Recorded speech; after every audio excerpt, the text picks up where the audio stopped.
Welcome to our channel.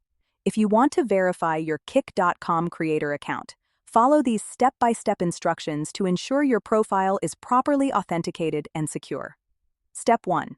Open your web browser and navigate to the Kick.com creator website or open the mobile app.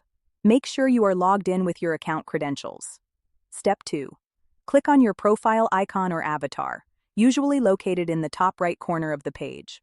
From the drop-down menu, select Settings or Account Settings. Step 3. Look for a section labeled Security, Verification, or Account Verification. This is where you'll find the options to verify your account. Step 4. Click on the Verify Account or Start Verification button. Kick.com creator may ask you to verify your identity through different methods. Step 5. Choose your preferred verification method. Common options include email verification, phone number verification, or document upload such as a government-issued ID.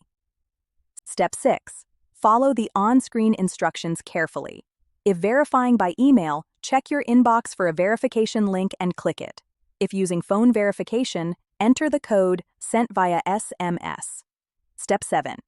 If Kick.com creator requires document verification, upload a clear photo of your ID or other requested documents. Ensure the image is high quality and all information is readable. Step 8. Wait for Kick.com creator to review your verification request. This process can take anywhere from a few minutes to several days depending on the platform's policies. Step 9. Check your email or account notifications for confirmation that your account has been successfully verified. You may see a verification badge or checkmark on your profile. Don't forget to like this video and subscribe to our channel.